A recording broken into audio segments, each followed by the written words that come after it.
Hi everybody and welcome back to my channel Life Love Locks, and this video is about 5 pieces of career advice for late bloomers. Do stick around for number 5 because I think that's the most important one of all. Number 1, work is a game.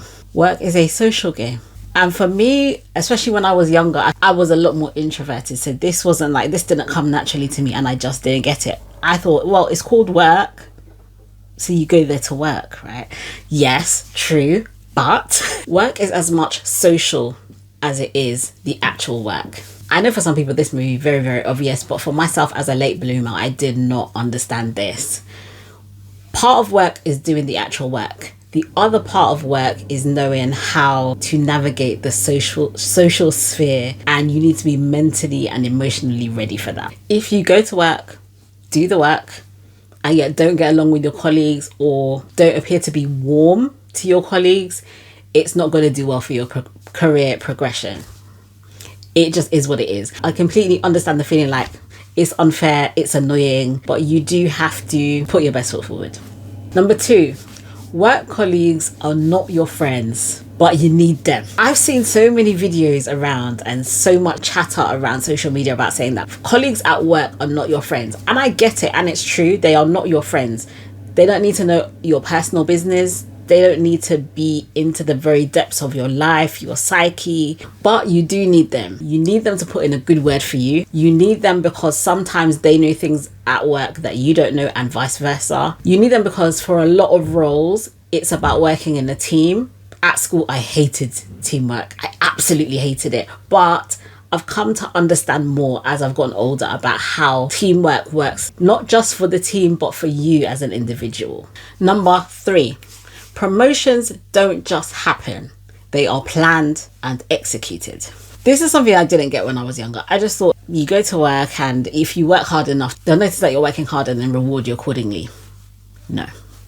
I'm sorry to break it to you, but no. Firstly, you don't just want to be working hard at something that you think is important. What you need to really do is find out what the business's goals are. Side note, usually it's about making money or saving money, and then make sure that whatever your role is doing towards that is pushing the agenda of the business forward. So either you're doing something to make the company money or you're doing something to save the company money, but either way you're doing something to affect the bottom line of the company. Whatever level of job you're doing, you need to find out what the next level up of that job is, and then find ways to start operating at the level up whilst also telling people what you're doing.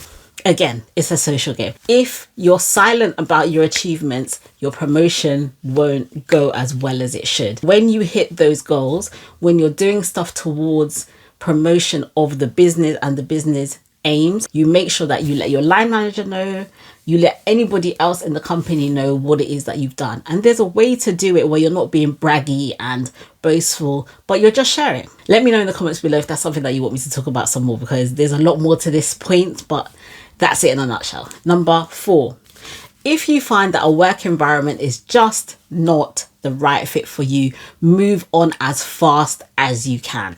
I know people look down on this as like job hopping or whatever, but the truth be told, if you're not getting promoted in the role where you are, or if you don't feel like you're a good fit with the people around you or whatever's happening in the organization, then move on as fast as you can. And I'll tell you why. Because if you're in a role that honestly you're not happy in, or the atmosphere and the vibe of the company isn't great, over time what it will do is actually bring your morale down.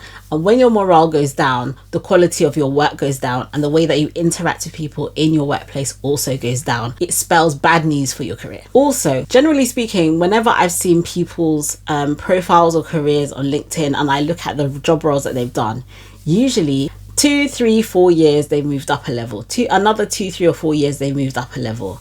If you hit 2 years, 3 years in a row and you're not moving up, and then your morale goes down because you're not being promoted, it then becomes a vicious circle. Then you actually end up spending longer in a position that you're not happy in. And then when you do try to move on, and people look at your CV or your resume, they look and they kind of go, oh, okay, this person has been in the same position for 5, 6, 7 years and they haven't moved up.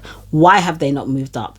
Obviously, there's something in their performance that isn't that great. And it may be absolutely nothing to do with your performance, but there's a way that it looks that's not great for you. Learn to move on quickly from career situations that are just not good for you. Number 5, undersharing can be just as deadly, if not more deadly, to your career than oversharing. As late bloomers overall, we can tend to be a little bit more introverted or a little bit more unsure, not so confident in work social circles. And personally, I've been guilty of this, where I was in a role, and to be honest, the role that I was doing, it wasn't really a great fit for me. And I kind of just became a little bit more introverted than I normally am.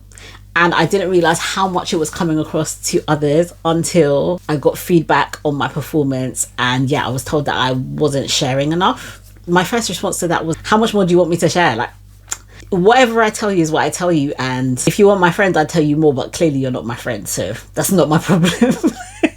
Which I know, like, I wouldn't say out loud at work, but in my head, that would be me. Listen, I come here to work. I don't come here to do all of that. But when I'd calmed down and really looked at it a bit more objectively, I came to the realization, like, okay, I see what happened. So there's a level of friendliness that you have at work. Not friendly in terms of you're my best friend, you're a close friend. Doesn't have to be that. But there is a level of friendly that's like professional friendly. I'm not going to tell you all my secrets, hopes and dreams, but we can make small talk. Not everybody's into small talk. I get it. But a little bit of small talk is like just a bit of oil that you put in the engine to just help it to run a little bit more smoothly. Anybody who hates small talk is going to hate me right now. We can come up with a couple of different topics that are very safe zones to go into.